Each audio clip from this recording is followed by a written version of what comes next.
Hey ya folks, how's it going? I'm Lexi and I really like games. So much so that every week, once a week, we review one here on the gaming table together. If that sounds interesting to you, I encourage you to hit subscribe and keep watching today's video. Maybe I can help you find your next game. At least that's what I aim to do here. Today, we are reviewing a game I was sent a copy of, which I am always very grateful for. It means a lot to me that people trust me to review their games. And I am doubly grateful when people ship their games all the way down to Australia. So let's talk about today's game. From Kurt Refling and Ian Howard, this is Here We Used to Fly. Here We Used to Fly is set in a theme park. What rides and attractions are actually in the theme park are actually up to the players of the game. The characters travel from attraction to attraction. When you arrive at a new attraction, a player then gets to have their character share a memory from their childhood, and then they get to share what has become of the attraction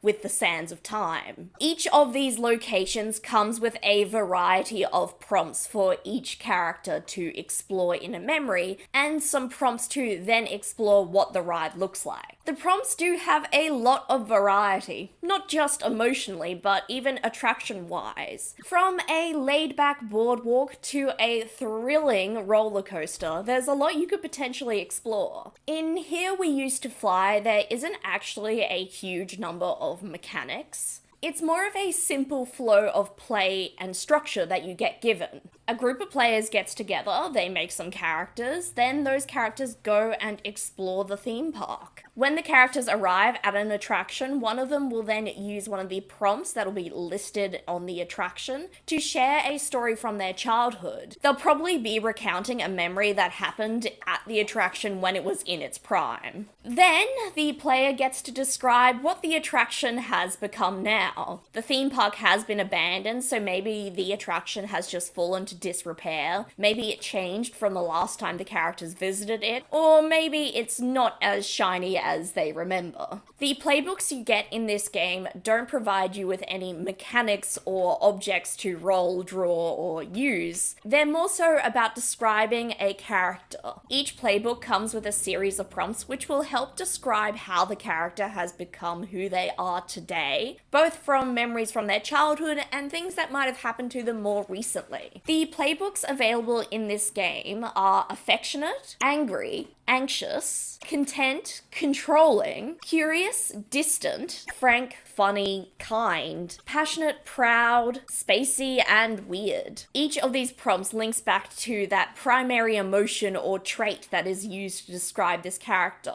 and shows how that word really does represent them in one way or another. Even though some of these traits can sound like bad things, the playbooks are really careful to show off that the bad traits can have some really good aspects to it, and the good traits that are listed can have huge drawbacks interpersonally. The locations you get for the amusement park in Here We Used to Fly come as a 2-page spread, and the other side is how the attraction looks now that the park has been abandoned. Not only do you get to describe what the attraction looks like now that you've returned as adults, you also get a little prompt for a scene that can happen at the attraction. You get to repeat this formula until the characters or players feel ready to leave the park and close the game. Generally, this is about maybe 1 scene per character or maybe 3 to 5 scenes. I have to say I really like that this manual includes some instructions on creating your own attractions to include in your park. Permanent amusement parks and fun fairs aren't really a thing in my country, and particularly my city. We more so have country shows that sort of set up and collapse, but they tend to happen in the same place, so I guess that's kind of close. All of that to say, if I was to use these instructions to build my own attraction, I think I'd really want to build one that showed off the plants in the growing pavilions that would happen at my local shows. I always loved seeing what people brought in to show off from their garden, especially if it was a competition to grow the biggest something. The mechanics for this game are pretty simple, there's no stats to roll, and they are very freeform. This is a game about remembrance and storytelling. The players get to take turns being in the spotlight, maybe being nostalgic or regretful. This game does require the players to come up with some of the details of the game on their own. There aren't, of course, a lot of mechanics to lean back on if you feel unconfident as a role player. I see this as part of the strength of the game is that it is super freeform, especially as this freeform nature means the themes of your own game of Here We Used to Fly can emerge as you play the game with your players. I see this as a strength because different themes can form in different games of this and the different people that you might play it with. It definitely encourages you to take inspiration from the other characters' stories and allow people to have a bit of creative freedom. I would perhaps suggest not presenting this game to people who are generally inexperienced with tabletops. The prompts might be a bit too open-ended to people who haven't got a lot of experience making things up on the spot. I think the players who are into tabletops for the rolling of dice or the drawing of cards aren't necessarily going to be drawn to this one, but I think tabletop enthusiasts who really love roleplay are going to have a great time with this one in particular.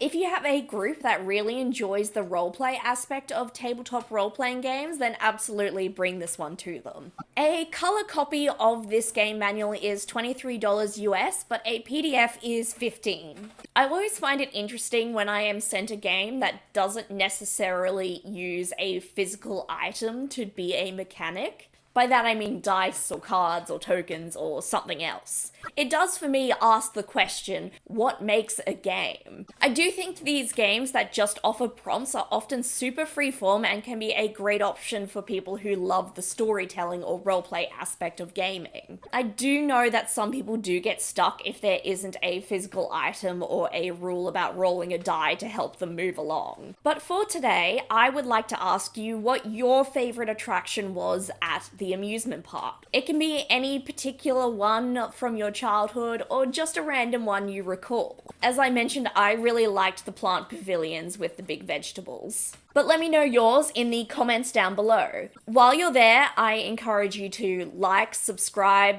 turn on notifications, maybe even share this channel with a friend. It all actually really helps grow this channel and bring more notice to what we're up to here. I also have a Ko-Fi page where you can donate to this channel, which does actually really help make episodes happen. You also can see what I've been getting up to and when I've been filming. I hope you're all well, and I look forward to seeing you next time at the gaming table. Bye!